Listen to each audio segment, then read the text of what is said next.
Western Manitoba advisor. Welcome everyone to this session here of Futurpreneur entrepreneurs. Read the land acknowledgement here. Today we acknowledge that our Brandon office is located on Treaty 2 lands, the traditional homelands of the Dakota, Anishinaabe, Cree, Dene, and Métis peoples. However, our team will be working throughout Manitoba in the lands of Treaties 1 through 4 and the southern portion of Treaty 5.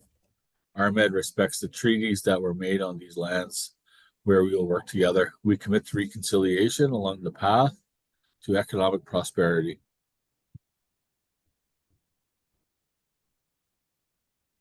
And with that, like I said, welcome to everyone here, and we'll hopefully have a good hour here of some information and highlighting our entrepreneurs, and I'll turn it over to Noah. Yeah, thanks so much, Craig. And just want to say welcome, everyone. It's such a pleasure to be here today. And again, my name is Noah Wilson. I'm our Senior Business Development Manager at Futurpreneur. And my main role is to support the next generations of entrepreneurs across Turtle Island. And we're really lucky today to have an amazing group of entrepreneurs to share their entrepreneurial journeys. And really just get some insights in terms of the opportunities that they saw working as or launching a business in rural Manitoba, the challenges that they face, and really what they see for the future. And it's going to be a really great conversation today that all of you are going to be able to be a fly on the wall and be able to hear some of these inspiring stories and inspiring the next generation of rural entrepreneurs across Manitoba. So I just want to say Chimigwech Ekose. Matin for everyone who's joining us and watching this afterwards as well. A little bit about Futurpreneur. We support entrepreneurs between the ages of 18 and 39 with two main programs, upwards to $75,000 for a full-time startup program and $25,000 for our side hustle program, with both programs providing mentorship for 2 years after disbursement. But that's enough about Futurpreneur. That's enough about myself. Why we're all really gathered here today is to, celebrate rural entrepreneurs across Manitoba, their stories, and really just gain some insights in terms of if you're an entrepreneur, a rural entrepreneur, learning from their journeys and taking some takeaways that could lead to you launching your next business as well, or just encouraging you to keep going with your rural-based business. So without further ado, I'd love to introduce our entrepreneurs here and give them a chance to introduce themselves. I think that would do everyone more justice if we can hear it from them directly. So I really would just love you to all just introduce yourselves. Tell us, where you grew up, if it's any different than where you live now, some of the professions that you had throughout your journeys up till launching your business, and then just share and wrap it up with what inspired you to launch your business. So or what was that kind of moment where you thought, hey, I have something here, despite where I'm located, I think I can take a swing at things. So Ariana, I'll pass it over to you if you could share and just introduce yourself. And thank you so much for joining us today and taking some time out of your busy schedule. Thank you, Noah. Thanks for having me here today. My name's Ariana Linsky. I'm 26 years old. I'm from Mississippi Cree Nation, and I founded Eliza Beauty in 2019 as a home-based lash tech. I now own a salon here in Brandon, Manitoba. But when I first took my course as a lash tech, I had to travel 6 hours to our nearest city in Winnipeg to take the course. So I wanted to bring the program itself to the communities to help expand opportunity for growth in the beauty industry.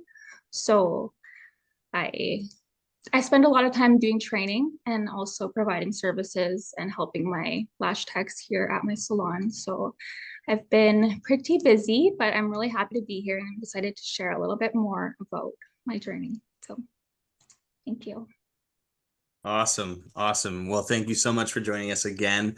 And I'll pass it over to my friend Curtis. Love to hear a little bit about yourself, where you're located, and kind of what inspired you to launch this business. And yeah, pass it over to you, Curtis.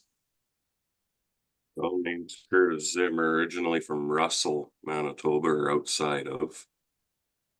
Been farming, construction, railroad mechanic for the last 14 years. All over Manitoba, Saskatchewan, and into Ontario for a year. The reason of launching, working for too many places that are just price gouging the heck out of too many people. So after an accident last year, life is too short, time to make some more positive changes than just living day in, day out the same thing over and over, being stressed out. Now I'm able to help not only friends, family, but anyone around the local community of getting a service provided that isn't going to gouge their pockets on them and support the family. Right on.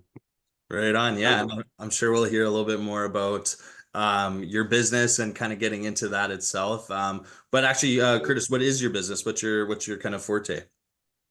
Mobile mechanic services, Manitoba wide, anything from your weed whacker to mining equipment and anything you can think of in between. Is the best way to describe that. 50 feet up on a grain bin, fixing bin sensors, to used to build radio towers for NCIFM out of Russell. Oh, no way. Right.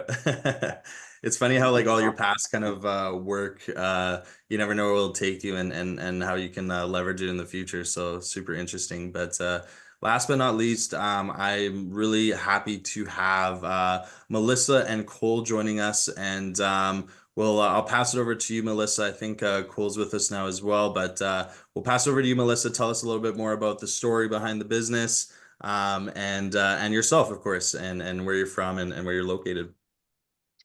We are located in just outside of Oakburn, Manitoba. Cole, born and raised in this area. His whole life has been here. He's been in the construction industry, but I'll let him tell you all about him. I grew up in Saskatchewan and moved all over Canada, but never in one place, so always having to adapt. And I think that's what pushes me into business. Absolutely, always the adapting. What pushed us into this business in particular was we were both working construction, both always away from home, and we came to have a motorcycle accident. A deer jumped in front of us, and that was that. Life changes, right? Like Mr. Zimmerman said, just in an instant, you realize what's important. And instead of driving to Winnipeg for appointments and physiotherapy, we got a Beehive, and it helped us heal, and it helped us grow, and it helped us just become who we are. So we had to share the business, and it's just an extension of ourselves. So the business has become the cherry on top to all of the reasons we became business owners in the first place. It wasn't the intention in the first place, but it has absolutely become the path, like 100%. Love that. And it's really interesting about and I find common throughout role-based businesses is that it kind of starts with a problem, like something has come up, and services or goods aren't available like in your immediate region, and it kind of leads to pivoting or there's not enough options for role-based folks and community members, and being able to launch a business that's able to meet those gaps in the market is really powerful. But I'll pass it over to Ariana, and to just kind of ask, like, what inspired you to kind of start in Brandon? I mean, there's you mentioned that you used to have to drive long distances to go get training in Winnipeg, or to provide training even. And sometimes the pull to metropolitan regions like Winnipeg is strong based on that. But what were some of the challenges that you anticipated versus what you actually kind of experienced, or why did you decide to kind of stay home and trust in the process on the location that you chose, and really be able to provide it? I think you alluded to it a bit around even just your own problems as a consumer yourself, but I'll pass it over to you. Yeah, so in Brandon, well, I'm going to actually take it back to COVID, because 2020 was a year where everybody was on their phones and we weren't allowed to perform our services. We couldn't take services. So my business was flatlining basically at that time, like everybody else is almost, if they're a small business owner. So once things started to kind of like settle down, I noticed the lash techs through the industry were getting online and leveraging their income through digital platforms. So I originally started making my business plan from then during COVID, just to start leveraging on social media as well until we were able to perform our services again. So then once that started, we were able to take everybody back in and take appointments and stuff. There wasn't a lash house or a collective in Brandon that I felt like I wanted to be one of the first ones in Brandon to have my own lash shop. There are lash techs and salons like hair studios and nail studios, but there wasn't a place for lash artists specifically. So I took my training and I became an educator. And right after then is when I started to feel the expansion of my business. And that's when I started to realize I wanted to take it into the communities, because I didn't have that opportunity 5 years ago when I wanted to take the course.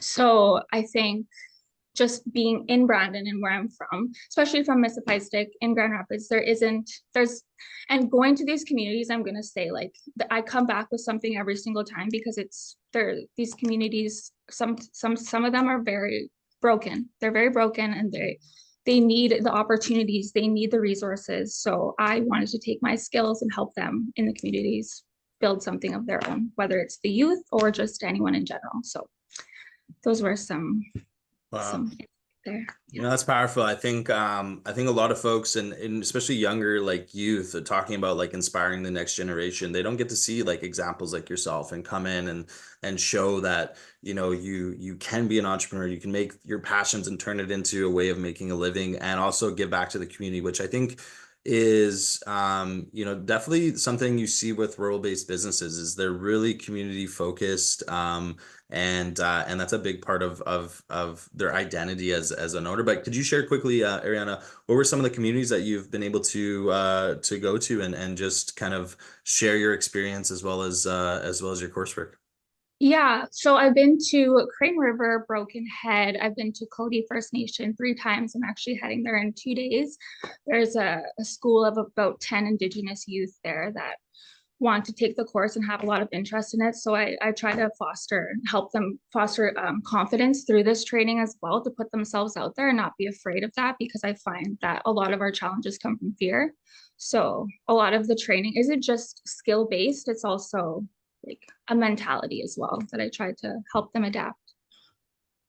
Do you have like a story you could share about maybe one youth that comes to mind around kind of that feeling it gives you of being like, wow, you know, even if I can make a difference in one person's life, could you share a story maybe of like just Absolutely. Yeah. When I was in Broken Head, I had a student, and she was a little bit older than I was, and she had a daughter that was 19 who committed suicide, and her dream was to be a lash tech. So her and her sisters, they all took the course in honor of her to feel closer and connected in honoring what she wanted to do, which was become a lash tech. So I find that to me was very inspiring and touching. We all had a very emotional connection together where we felt very bonded, and I felt like I was just at home, you know, back at the res. So it felt very great. Wow, that's really powerful. I mean, what more can you say to that? That's just, it literally gave me chills. Like I wish everyone could see me right now. I have chills just thinking about that and the I think impact you're about her a making. lot. Yeah. Wow. Well, yeah, maybe thanks so much for sharing, Ariana. That was like really, Sure. I think it's just kind of a reminder of sometimes you don't realize how much impact you're making until you show up and you're doing the work and you're like, holy smokes, you know, wow. It's just it's breathtaking at times. But maybe I'll pass it over to Melissa, and you know, one thing we were chatting a little bit before the session today, and we were talking about, you know, you got rural-based businesses and then you have, you know, remote rural businesses, and that was something that you mentioned that I thought was really interesting. And I would love to hear a little bit about how that's influenced your business journey, and you know, what kind of unique opportunities have you found just being in the setting, being in remote rural Manitoba, as you mentioned, and maybe just kind of give some of the folks who will be watching this some kind of background on what you mean by that, but also some of the challenges and opportunities you found within that reality. First of all, Oakburn is where if we have to mail a parcel, we have to go to Oakburn to the post office. And there's nothing in Oakburn but a post office and a grocery store, right? So like going into town, I can't even, it's half an hour away, one way. So we live very much remotely in the bushes from the nearest post office, let alone supplies of any sort. So for us to go to the city, even to Brandon, to get the things we need, we can't get them all in Brandon. So we have to go to Winnipeg, which is 4 hours one way for us. Even if they ship it to us, we still have to make that half-hour drive to Oakburn to pick it up. So that is a huge challenge at times for us, especially through the winter when, again, remotely, the grader doesn't come down our road, not very often. So you have to learn how to, like, we need a big truck. It's not that we want this big truck, but we need a big truck so we can get to the supplies. I have also found it very, like, our bees are on a specialized crop in our industry, alfalfa and wildflower, but we wouldn't be able to have them on alfalfa and wildflower if we went into this closer into the urban centers, because that's all canola farms. So our business, how we set ourselves apart when we first started was like, remotely is exactly what we need. It wasn't a meant to us, and self-care is incredibly important. How can you not find peace out in the bushes is kind of where I'm at with that. Like, so it helps us relax also and just take a minute to breathe. It's a lot easier to breathe not in a very Winnipeg-esque setting. Like, you can focus on yourself a little bit more.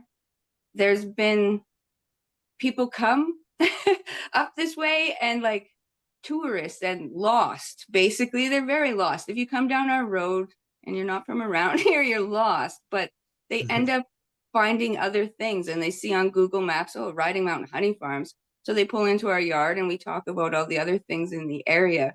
It's opened up not tourism necessarily, but kind of, because I show them this is where all the other things in my area is. So they stop at the local stores and be like, we found this random honey farm, and it helps our business because we're promoting the surrounding area. Like, it's very family-esque here. I grew up in Regina and Vancouver. That's where I'm from, and I fell in love with a country boy, is how it happened.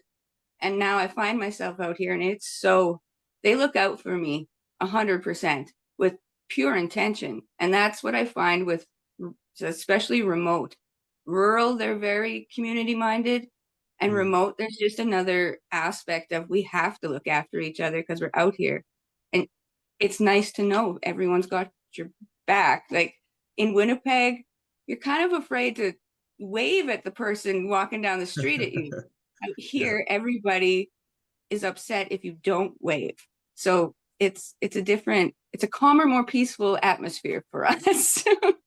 Yeah, for sure. I mean, entrepreneurship can be stressful, but being in an environment like that where you're so community focused and you can find that place of meditation and Zen. And I think that was some part of your experiential part of your business that I think you're exploring right now too, which I found interesting. And kind of the essence of the origin of your business, from my understanding, is that you had mentioned that you had got into an accident and you needed to find some functional ways of doing physio, and it kind of led to your first batch, if I'm not mistaken, with the honey farm, right? Yeah, absolutely. And then we ended up going in Cartwright, Manitoba. And, like, again, I'm not sure how to write Mennonite, but heavy colony situation. And that was our first market with all this honey. They are very much honey and butter producers. I made honey butter and honey, and we sold out at that market. And that's when we were like, okay, so there's something special about this that we need to explore a whole lot more.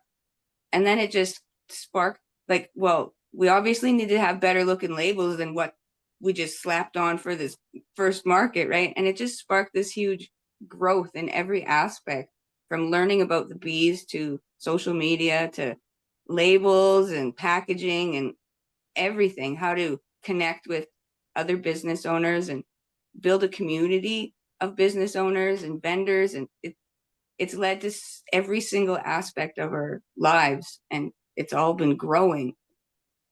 Very cool. Yeah, no, I definitely see that. And I would argue that you definitely could have a tourism aspect to your business. I mean, Myself and Craig were in Riding Mountain not too long ago for an Indigenous tourism conference, and beautiful area. I was like banging my head against the wall. I was like, this is in my backyard and I haven't visited this area of the province. Like, what am I doing? So I'm like, I gotta get back out there. And there is a certain energy that you get when you're out there. But can you share quickly before I move on to Curtis, just a little bit about that environment that you say the bees give you, just kind of that frequency or just that sense of meditation that you were mentioning the other day?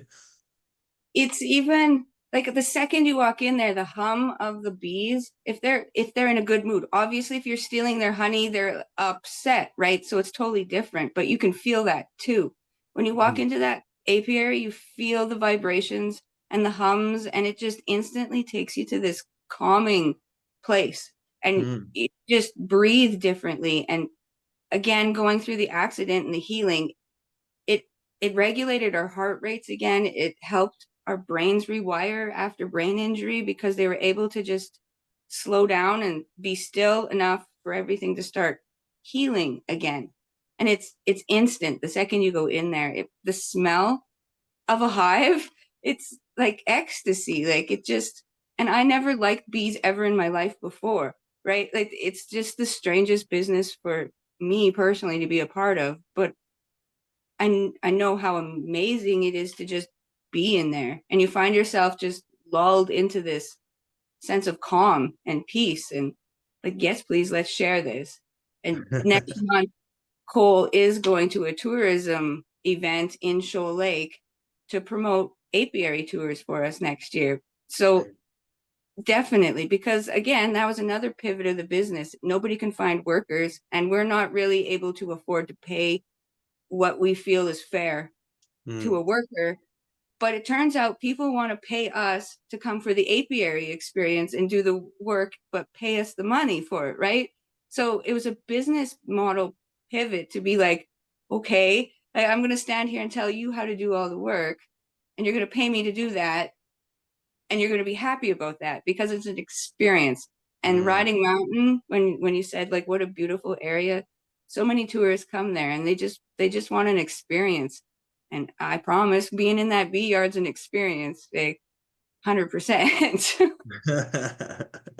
Yeah, no, I can imagine, and looking forward to a chance to explore it myself. Just the way you're describing it, I'm like mentally, I could have closed my eyes and just like put myself in that situation and Yeah. just like felt that frequency of sorts. But I'll pass it over to you, Curtis. Being in a rural setting, I mean, you're also pretty rural setting yourself, and just wondering, how does that impact kind of the day-to-day of your operations and kind of your decision-making process, and how you kind of approach your business? I know you have basically many options of projects to take on and this and that, but being a service provider in your area, how does that impact your day-to-day operations, and how you approach kind of your business?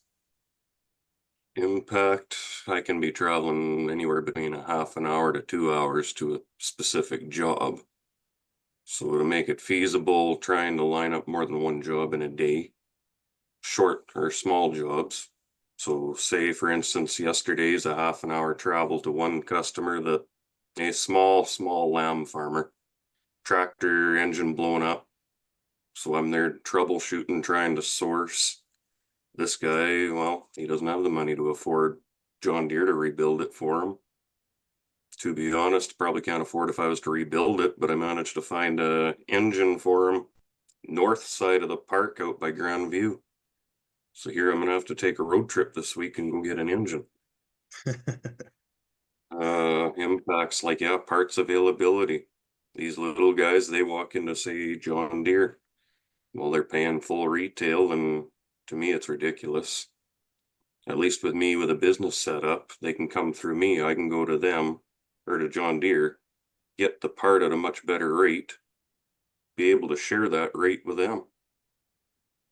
I more or less make money on the time, but they're not getting gouged walking into these retailers. Yeah, no, there's no doubt about it. I mean, that's pretty powerful. I mean, for you to kind of be able to understand, I mean, for lack of a better term, your target market, like the people you're working with, you understand kind of like the challenges that are facing them, and the need to be creative in how you approach problem solving, and that's really interesting. And I think for you, Curtis, one thing I've noticed is your ability to kind of connect with people in your area. Like you've lived it yourself, and your ability to kind of understand the challenges that they're facing, but still make an honest living yourself, but providing fair services to them. And I'm sure I think we were talking about how even without necessarily sales and marketing right off the bat in the launch of your business, like word gets around pretty quickly in these small communities, hey, when you're providing good services. Spreading like fire and gasoline right now. But there too, where I grew up was, I think that whole little area was stuck still in the 1950s. So everybody was a little man. And the Yeah. way this world is turning, it's all corporate and corporate greed. I guess we could say my main focus is to try and keep these little men alive. Hey, I think They're all sorry, what'd you say? they're all entrepreneurs themselves, all these small-time little acreage farmers. Absolutely. They're not going to stay alive if they keep getting gouged. Yeah, you're right. I mean, and people always say, we got to support small business. Like small businesses, the backbone of our entire economy, and these are the people that helped, raise up the beautiful country we're all benefiting from right now. So, major kudos to you to be able to, you know, be creative as in the way you are, and be able to meet the needs of those entrepreneurs. Because I mean, I'm sure some of them don't even consider themselves entrepreneurs in the traditional setting that maybe like metropolitan regions and the image of an entrepreneur, and in that sense. But there's no question about it, they're entrepreneurs, and making a living through their own hard work, and products that they're providing for everyone around, including metropolitan areas. But so what I'll do is maybe I'll pass it back to, or actually, Curtis, I want to follow up on this. So can you share a little bit around a community like project or partnership that's had a significant impact on your business? I mean, we've been talking Yep. about some of the relationships you've been building recently, hydraulics, all these other things, but sounds like when we've been working on your business plan, we were talking about some of the community relationships you've had and partnerships and projects. But do you want to just share one with us, and how you've been able to leverage that going forward? Yeah, just here's a good example from last weekend. Local Meadowview Auto Body in Wawanesa needs someone to fix their equipment. So offered, hey, yeah, if you want to bring your skid steer, they got a tow truck with a flat deck.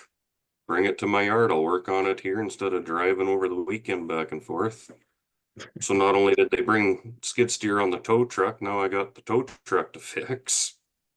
Get that all wrapped up before they need it Monday or Tuesday, sorry, because it was a long weekend.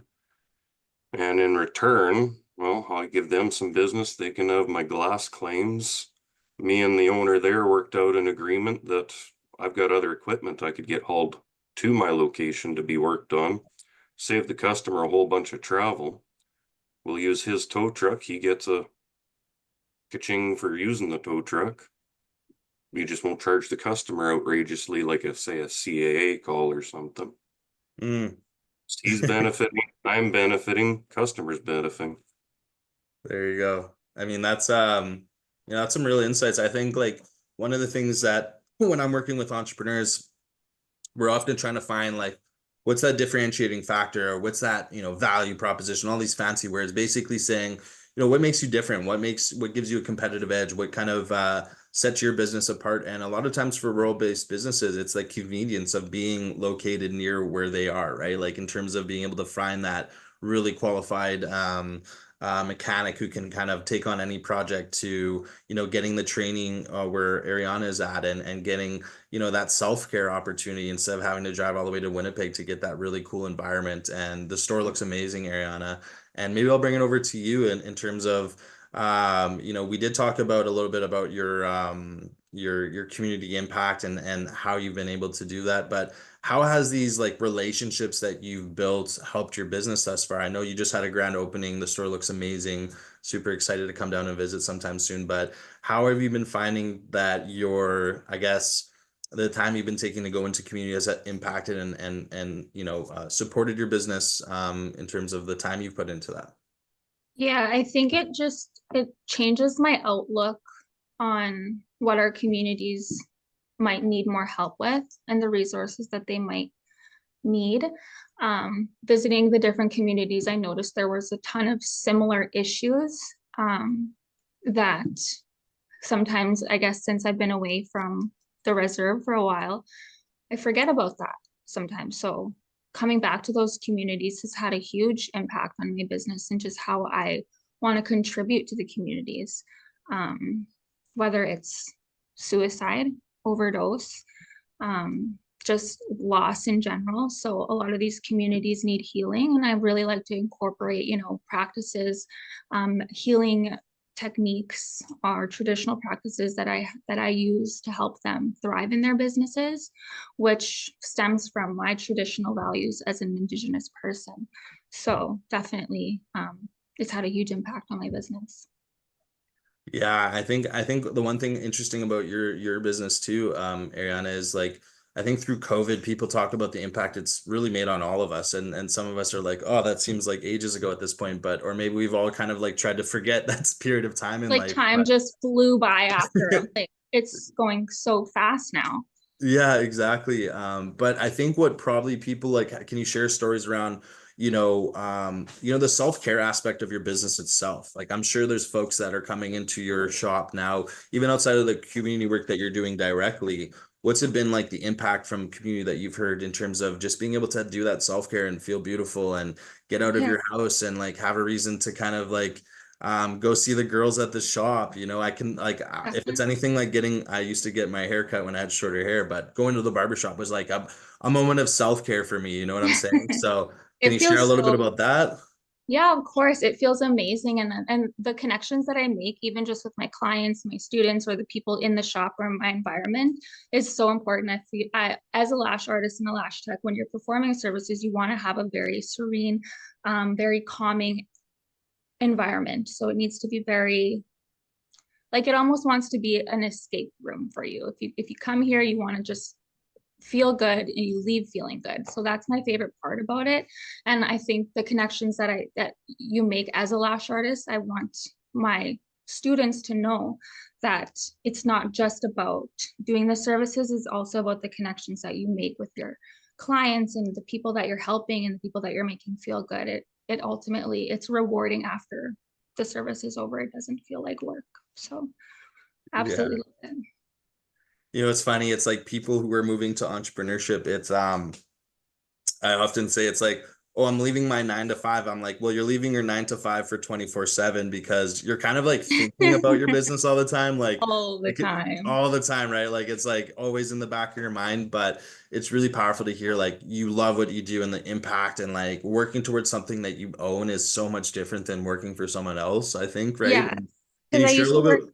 at Sephora a year ago. I was still working at Sephora part-time, and I learned all about the brands. I learned all I was so inspired, and I wanted to see myself on the shelf. So I had to ultimately make that choice to leave my job last year to do this full time. And it's been the best thing I've ever done. I don't think I would ever go back. But now my business has opened up doors where I potentially can see myself as a brand owner on a shelf in Sephora because of the connections that I've made since then. So definitely it's been growing. And Nice. Was there anyone that's inspired, like kind of inspired you to take that leap? I know at Sephora, Cheekbone Beauty, it was like been kind of a trailblazer in the Indigenous of community. course, But was there someone that kind of came to mind for you? Maybe Cheekbone, or like tell us a little bit about yeah. So I went to Europe last year. Around this time, I was probably just getting back. And when I was there, I was in the world of brands. I was in the world of where the brands originated from, like Prada and all these huge brand names. So I felt the inspiration there, feeling like absorbing the environment, the energy, the spa, the Shiseido spa. Shiseido is one of my all-time favorite brands. So when I got it like a massage, I felt just the energy of the products nourishing into my skin and my body. And I just felt like I brought that energy back home with me to the point where I had so much creativity. I just had to let it out. And now Eliza Beauty has been my baby. So it's really, really good. That's Yes. awesome. No, that's super awesome. And you know what's crazy is I actually connected with you because I think you just launched something on Facebook, and I'm always looking for amazing entrepreneurs coming up. And I had just reached out to you because I saw your product design. I saw like your attention to detail, and I think your experience with just handling products at Sephora and really just like being a student. Like most people could approach a retail job like that and just kind of go through the motions, but it sounds like you really kind of took stock in like everything of like what makes a successful product, the feeling it gives you, to the packaging, to everything like that. You can kind of like see that in how you're approaching your business now, which was it just adds that level of professionalism and thought that I think that you don't always see. So I was excited to connect with you, and it was cool to see that one of our young Indigenous women really leading the way for our community. So it's a proud moment for me for sure to see that. So say Chimagwich to that. And but one of the challenges of entrepreneurship, especially in rural markets, is around marketing strategies, right?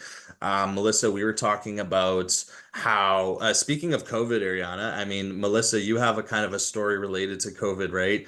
And how it forced you to expand your kind of understanding of marketing and digital marketing. And you talked about, you know, your Canada Post meal strategy. So Melissa, do you want to share a little bit about that and how, you know, and it's interesting with entrepreneurship, certain challenges kind of forces you to pivot and like create innovations in the moment, or maybe, you know, approach something that you wouldn't necessarily want to approach right off the bat. But it's interesting how entrepreneurs' minds work. It's like, I have a challenge, but you know, we just pivot, adapt, and now it's kind of one of our leading ways of doing things. So Melissa, do you want to share a little bit about that and how COVID had impacted your marketing strategy and kind of reaching and retaining customers in the rural market? When we started our business, like that first market was in Cartwright, Manitoba, which very shortly after that COVID happened, and it forced us indoors. We weren't even allowed farm gate sales, like nothing, no sales of any variety. We weren't in any stores at that point. Like we had just started. And yeah, I knew how to use Facebook, but personally, nothing. I could send an email, but like to my mom, it wasn't something that I ever wanted to learn, was like Instagram and all hashtags and all that kind of stuff. But COVID, I it we had to make the decision, either stop this right now, this business, and close the doors, or figure out how to do this with this ginormous hurdle. And well, you're locked indoors, so like you got all the time. So why not learn something new? So that's exactly what I did. And I found other people that were starting to do it. And that was right when everybody was learning how to use Marketplace on Facebook and how to use social media as leverage. It wasn't really used for that so much, not like when COVID happened, because everybody had a hobby during COVID and then they had loads of dishcloths or whatever. So they started developing all these markets. And I just watched which groups and which platforms were growing those groups faster. I took all the silly online courses that like they want you to sign up for all these things, but that's at the end. They talk about that stuff, and everything they talk about up to that point, you have to pick and choose what you want out of that information. But I sifted through all of those free courses through Instagram and TikTok to learn about algorithms and hashtags and what that meant, and watching how it changed how many people seen it. When we sent our first order to Vancouver, it blew my brain apart because like, wow, we're in Omaha, Manitoba, and she is a consistent every year at harvest. She orders a case of honey for the past 5 years now, and she'll pay the shipping, no questions asked. Like, wow. So our alfalfa wildflower, I realized, was a higher end market, which I didn't know at that time either, because like, again, internet, I don't know. I don't do that. But because of the internet, I learned that it appeals to the people in BC. It's very much a market in BC to have your honey in a glass jar. Also, don't you put anything in a plastic container for these people? Like they will pay the shipping all day long in that glass container. And they seen us as a environmentally friendly business. So I grabbed hold of that and I started researching what that actually meant, and using those marketing words leveraged our business even further. So we went from Kitimat, BC, which is way north by Simshian, way up north by the Queen Charlottes, all the way down to Vancouver, and then all the way in Ontario and Newfoundland. And then that order came for honey in Manchester, United Kingdom, because they seen a post of mine on, Manchester. yeah. Hmm. And I was like, No this way. actually does work. Oh my God, here we go. Right. And it just fueled me to want to do more and connect more. And it gave us the ability to connect with people too, and other business owners that had nothing to do with honey. It was just always the random honey lady showing up to all these strange events online and selling her honey. But that's how we broke into that market, because we were the only ones that seen that pivot and seen how it was going to help our business. A lot of people just basically did close their doors, held their honey over until COVID rolled through. Like, we thrived through it because we seen opportunity, and being able to share something to someone was a huge thing, because then they didn't have to see us, talk to us, touch us, any of that stuff. And then we learned about the square and no cash, because you can't do cash during COVID. So e-transfers, and like, it took us down this whole e-commerce path that we would have never gone down if we could have just been beekeepers right from the beginning. So we now have that aspect to our business, as well as very much in person now. And it just opened up all of the doors globally and locally. So for me, being a remote rural business it's not a challenge. It's a blessing. It's a blessing because Yeah.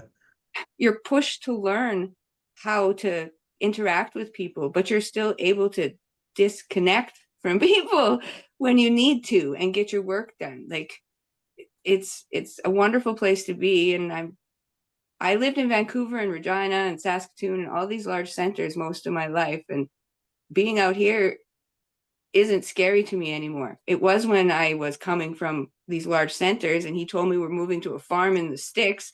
I was horrified, but of what, right? And that's kind of what I've come to learn with the business. So what? Like, just give it a go. And it's opened up the entire world to us. So Wow. keep giving it a go. That's really inspiring. I mean, any rural entrepreneur that hears that story should be inspired, and I mean, really any entrepreneur, it's like you get these challenges, you get these, seemingly insurmountable kind of challenges that lead to outcomes where you're selling to Manchester in England, and not even realizing like how unique that being rural actually makes your product more valuable in essence, right? So Yeah. that's really cool. Like, I mean, wow, I'm blown away. Um, but yeah, in terms of yourself, Curtis, how have you, I think we talked about how you're starting. I mean, a lot of your business has been word of mouth just based on the relationships that you've been building and just the good work that you're doing, which I think kind of speaks for itself when you're getting these referrals and stuff like that. But you did start just kind of getting into the digital marketing aspect of things.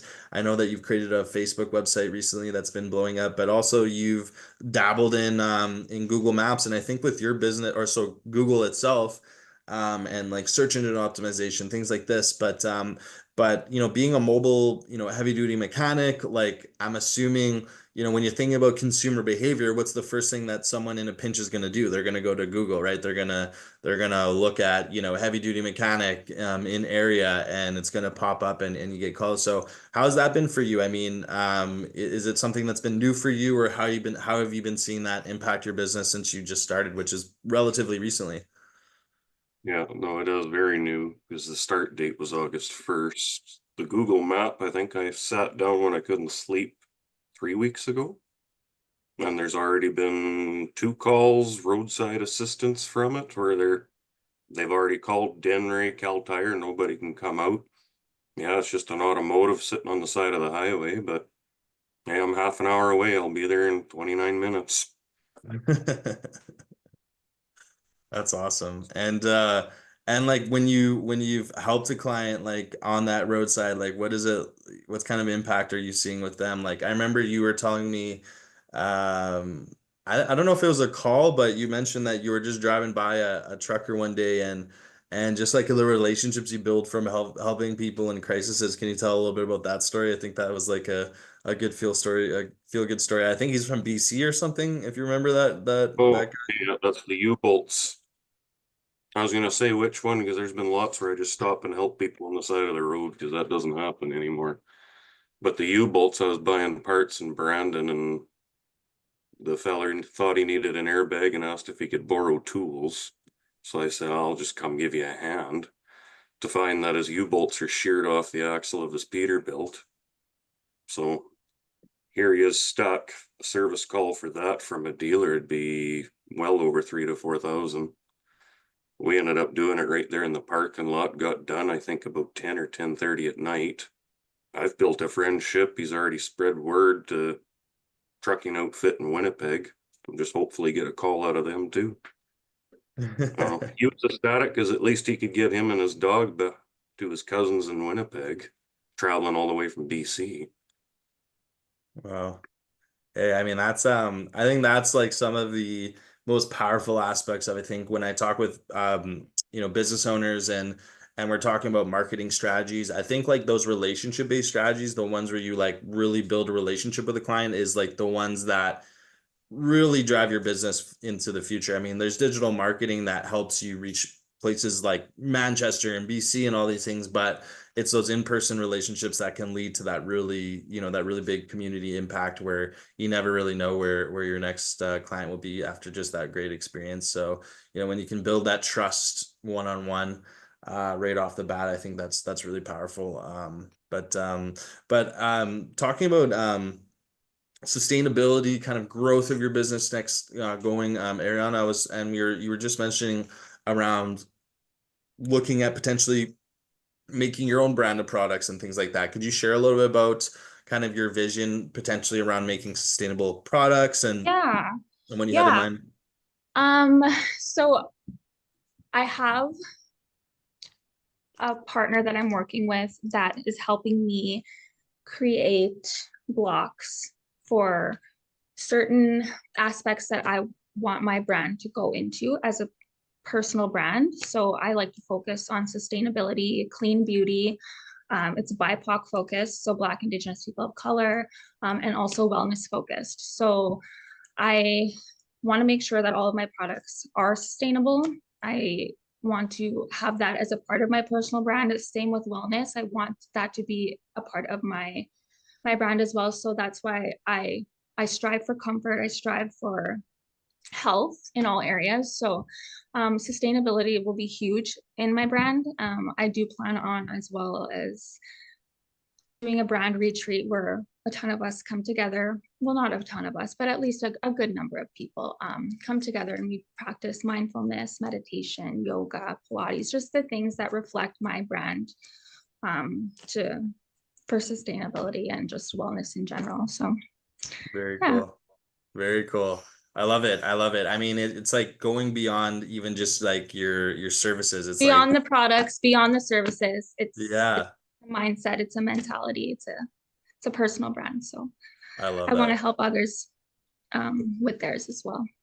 I love that. Yeah, no, I can definitely see that. I can definitely see that. And it's yeah, I mean it's super exciting and like, the interesting thing is, I mean, Melissa even mentioned this, is like you start with one product or service, or you start with one industry, and how it can lead to other products and services that come forward and expanding, which I think is interesting. I mean, like you have your shop, you have your training, and now you're looking at product and like actual products and shelving products, which I think it's its own journey. It's like entrepreneurship is like a virus. Like once you have it, you just want to do more of it, and you just see all these other opportunities in the market, Just which is kind really of cool. spread hands. Yeah. That's very cool. Yeah, and Melissa, talk about sustainability. Like everyone talks about, bees and the importance of bees in our environment and the ecosystem. And have you noticed like the impact? I mean, you talk about alfalfa and how unique your honey is around that. I'm sure that there's, folks around your area that are really, stoked that there's, more honeybees, and you hear this all the time, like save the bees. So can you like share a little bit more about your knowledge around that and some of the impact you're making in your local environment just through running your honey farm? The bee industry has had a hard couple years, incredibly hard couple years. We made it through 2 years ago when all across the world, basically, honeybees were dying everywhere. Huge amounts of honeybees were dying. The same thing happened this year. We lost our entire apiary through the winter last year. Oh So my again, gosh. talk about pivot, right? Like, holy man, we had built up 5 years and now it's gone. Like, it was just gone, right? So, what do you do? What do you do? And we did pivot, but we moved our bees. We learned so many lessons through that. Yeah, it took a couple days. Like, honestly, life was over. Like, the bees were over for us for about 2 days. But then we're like, are they really? Honestly. And then we started getting all these calls from people again. And the environment, same thing. Like, how can you just walk away from stewardship of the earth? We were given these bees for a purpose. And that was our why when we first started, was we're stewards of the bees, not a business. And then it became a business. So it took us very much back to what we were doing in the first place. And it was environmentally, sustainability, living properly, honoring the land that we're blessed to be on out here in the sticks, right? So we started getting our bees back and seeing all of the new beekeepers and them asking questions, and just get one hive and learn about the bees. And us talking, like, I'm allergic to the bees. I was very horrified to be anywhere near the bees when we first started. It's taken me 5 years, but I can open hives now. I can hold them now. And being able to share that with people has helped with the sustainability of the industry and the bees also, because people are a lot less quick to spray a bee now. We've had calls to come do bee removal, and it's seen way more in society. Like, people are like, okay, can you maybe come and help? I don't know what this is, but it's important. These bees seem to be important now. So our sustainability has been about, yes, all the plants around our bee yard, but also the education of, we need these guys. So let's not be so quick to spray or step on them, or just help them. And the education of it is our sustainability. There's always going to be farmers. That's the way it is. And they feed us, but the bees feed the crops that the farmers have. We just have to be more mindful of how we're doing that, because everything you spray on that crop, your bees are going to eat, and you're eating what the bees are eating, right? So it's that cycle. And our sustainability is about, be mindful of what is going on those crops and how are we actually helping the land instead of just profiting off of it, because that's not working. Like, all the bees died. I don't know what to tell you other than all the bees died. That's clearly something is not right in that. So a lot of beekeepers are going back to, okay, like, what is the sustainability in this business? Because it's no longer sustainable if everybody's dying all the time. So it's bringing the education back, and like the nature of why everyone becomes a beekeeper. Like, it's not a job that you just be like, hey, I'm going to go play with all these buzzy bees. And like, you have to want to, and then understand them. And education is hugely part of the sustainability, and not being afraid of them. I'm not anymore, and helping people understand that. And again, the meditations, that is going to help people. Like, my friend was like, I want to go in there, but I don't know how to even move to get the first step into your bee yard. So I set up a tent, and it has like a canopy, like you take the thing off the top, right? I'm like, let's go in this tent. And I made sure none of the bees got in. We were right in the middle of the apiary. She's like, this works. So learning ways to get people to learn the education of it, because step one is getting them in that yard to see what they're doing. So pivot, get a tent, make them safe. No, that's perfect. Honestly, I was just about to ask, like a question around adapting to the challenges of your businesses, and I really appreciate you sharing. And being an entrepreneur, like, you have to be okay with, quote unquote, failure or like things going wrong, like you have to be able to overcome that. And you mentioned, you let yourself kind of recover for a couple days and you kind of get back on the horse, which is, and understand like what was the whole reason I started this business in the first place, or like how did it even come to be? So I really appreciate that aspect of what you shared. And entrepreneurship can be seen as this kind of this kind of I don't know how you could say it, like this kind of luxurious kind of, like, people see what they see on the entrepreneurship side. They don't see what the battles that you go through behind the scenes. So maybe we'll end this on, it just like flew by in terms of timing, but would love to see when you're like, if you could speak to an entrepreneur, I'll do a roundtable here. But if you're speaking to an entrepreneur who, like, pretend you're speaking to an entrepreneur that's starting their business, they're uncertain, what would be some of that piece of advice of how to get through those challenging situations? And then maybe if you could just end off with the future that you envision for your business going forward and how we can all support you as guests here today and moving forward. So maybe I'll pass us off to you, Melissa, just kind of that encouraging kind of how do you overcome these challenges, and then where do you see yourself in the future and how can we support? The best piece of advice I was ever given through all of this has been, there is no plan B. It's like a mother that needs to feed her child. You're going to find a way. So don't let yourself think that there is other ways. There's only one. And this business is plan A.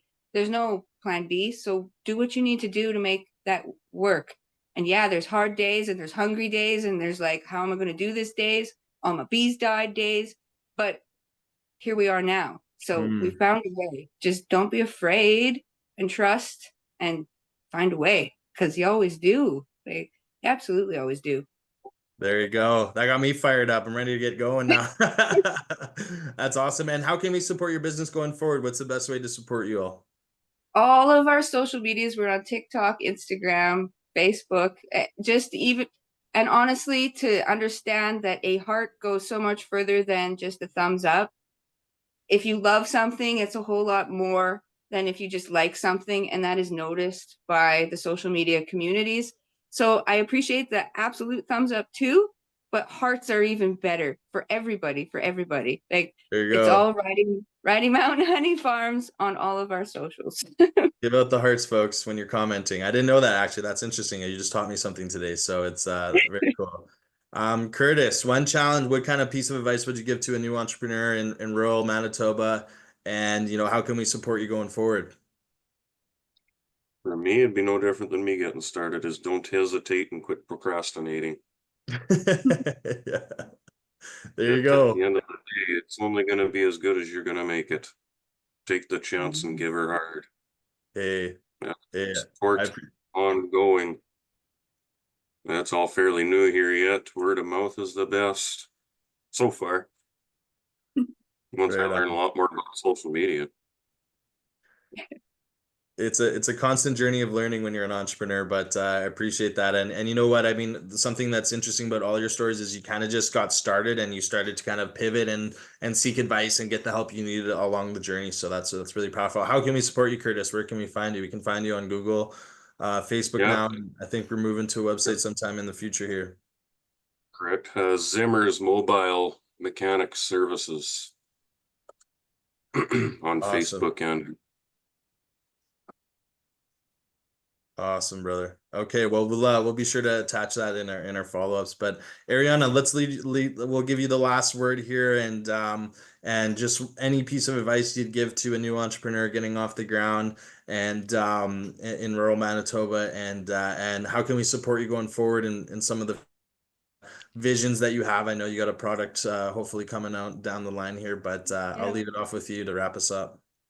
I would say, like I said earlier, a lot of our challenges are fear-based. So just not forgetting that there's a whole world out there. Sometimes I think we get a little bit stuck or afraid of our own potential, but life is going to keep going no matter what. So if you have a setback and if you have a challenge that's happening in your life, I think affirmations and continuous learning and like continuously educating yourself and personally developing your identity and your character is really important. So I think just stepping out of your own fears and your own way would be the best thing to do as an entrepreneur when you're just getting started. And you can find me. I'm on social media as well, Facebook, TikTok, Instagram, elizabeauty.com. So you can definitely check out my website if you want to book an appointment or learn a little bit more about what I do. So I just want to say thank you guys for having me here as well too. This is an awesome panel today. Yeah, and I definitely share that. Thank you so much, Chimagwech Ekose. Thank you everyone for joining today. I thought it was like the only thing I always wish is that we had more time together to just chat, and I think it's always fun to hear your stories and to be inspired by you all today. And you know, this is, I mean, all of you are the reason why I love the work I'm doing, working with entrepreneurs, because you're all inspiring. And I think Ariana, like, you know, you mentioned like kind of becoming comfortable with being uncomfortable at times, I think is like the essence of being an entrepreneur. Melissa, you mentioned that. Curtis, you were talking about it, is like, you know, there's never a right time to do anything in your life. Sometimes you just gotta go for it and find the right support systems. And on that note, if you are up and coming entrepreneur, Futurpreneur is one of those organizations that can support you through our startup mentorship program, as well as our startup financing program. But we also have free resources on our website, business plans, workshops, and all the good stuff there. But RMED is also a great resource if you need support with market research and understanding your local market in rural Manitoba. They have really good dashboards that can help you through that stage. But I think that's about it. We're going to wrap this up. Say thank you so much, everyone. I had a lot of fun. And yeah, be sure to share this webinar after you watch it, and spread the word about rural entrepreneurs across Manitoba. And thank you, Rural Manitoba Economic Development, for hosting this and putting this opportunity on for Futurpreneur and our guests today. So Thank you. Thank you. Yeah, on behalf of Rural Manitoba Economic Development Corporation, thank you to you three. Very inspiring. Good luck on your futures, and don't be afraid to reach out to RMED for help if you need to. And thank you to Noah and Futurpreneur as well for hosting this and bringing on three very inspiring presenters to this panel here. hey, no problem. Thanks, everyone. Take care. Yep. Have a great day. Give it a try.